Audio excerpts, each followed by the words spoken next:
Hi friends, இன்றைக்கி மணக்க அரைச்சி விட்ட வெண்டைக்காய் புளிக்குழம்பு எப்படி செய்கிறதுன்னு பார்க்கலாம் வாங்க.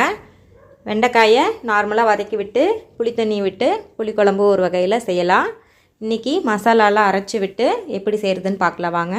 அதுக்கு வெண்டைக்காயை ஃபஸ்ட்டு நல்லா வாஷ் பண்ணிவிட்டு தண்ணியெல்லாம் நல்லா தொடச்சிட்டு இந்த மாதிரி உடச்சி பாருங்கள். நல்லா பிஞ்சு வெண்டைக்காயை வாங்கி ஒரு அரை விரல் சைஸுக்கு கட் பண்ணி வச்சுக்கலாங்க.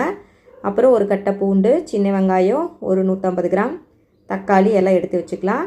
இப்போ நான் சொன்ன மாதிரி அதுக்கு மசாலா வறுத்து அரைச்சிக்கலாங்க. 2 டேபிள் ஸ்பூன் போல் மல்லி, 1 ஸ்பூன் குருமிளகு,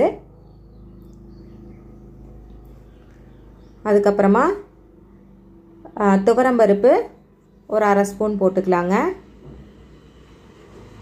அதே போல் கடலைப்பருப்பும் ஒரு அரை ஸ்பூன் போட்டுக்கலாம்.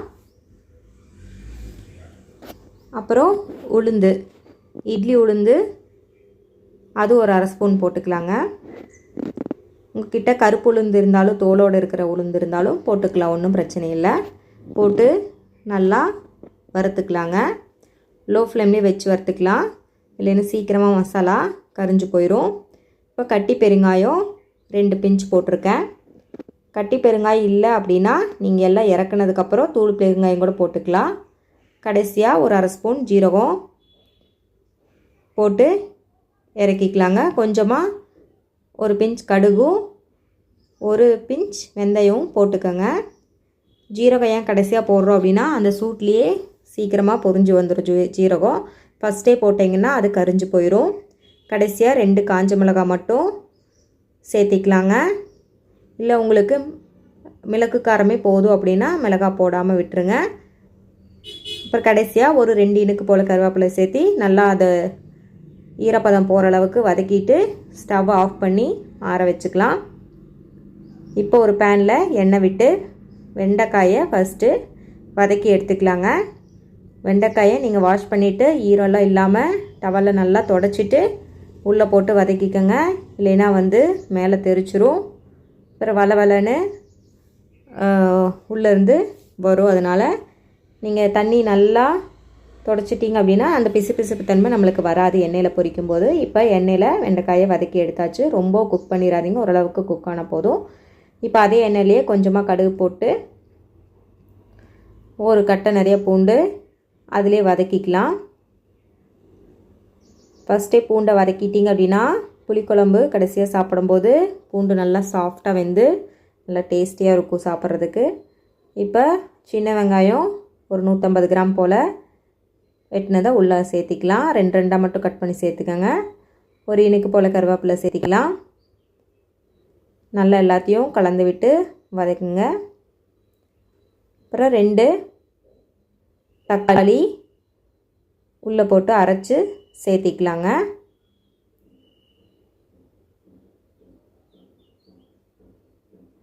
இந்த மாதிரி நம்ம அரைச்சி விட்டு சேர்க்கறதுனால நல்லா கிரேவி மாதிரி நம்மளுக்கு புளிக்குழம்பு கிடைக்கும்.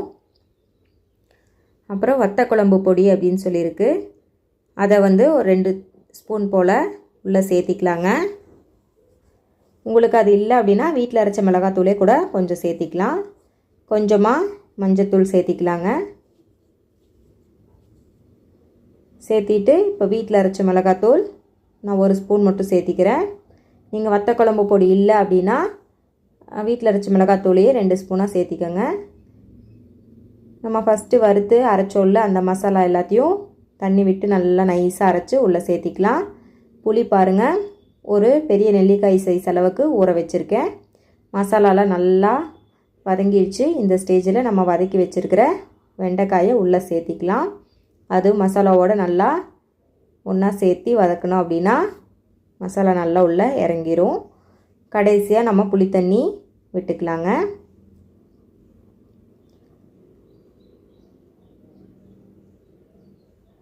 விட்டு நல்லா கலந்து விட்டுருங்க.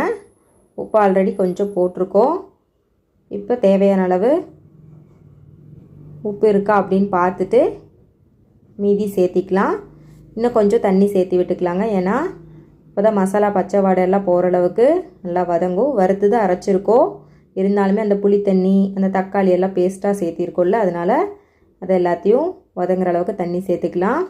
நீங்கள் ஒரு 2 நாள் 3 நாள் வச்சு சாப்பிட்றீங்க அப்படின்னா தேங்காய் பால் விட வேணாம். நான் அப்போவே செஞ்சு அப்போவே சாப்பிட்றதுனால கொஞ்சமாக தேங்காய் பால் வந்து விட்டுருக்கேங்க. கெட்டியான தேங்காய் பால் விடுங்க. பாருங்கள் எண்ணெய் நல்லா பிரிஞ்சு வந்துருச்சு. பார்க்கவே சூப்பராக இருக்குங்க. டேஸ்ட்டும் சூப்பராக வந்துருந்துச்சு. கண்டிப்பாக நீங்கள் இதே அளவுகளோடு செஞ்சுட்டு எப்படி வந்துச்சுன்னு சொல்லி மறக்காமல் கமெண்ட் பாக்ஸில் கமெண்ட் பண்ணுங்கள். உங்கள் ஃப்ரெண்ட்ஸுக்கும் இந்த லிங்க்கை ஷேர் பண்ணுங்கள். இன்னும் சப்ஸ்கிரைப் பண்ணாமல் பார்க்குறவங்க கண்டிப்பாக சேனலுக்கு சப்ஸ்கிரைப் பண்ணிவிட்டு பெல் ஐக்கானை கிளிக் பண்ணிவிட்டு ஆல் கொடுத்துட்டு பாருங்கள்.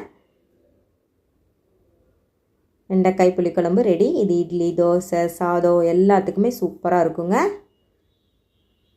மீண்டும் ஒரு வீடியோவில் சந்திப்போம். தேங்க்யூ.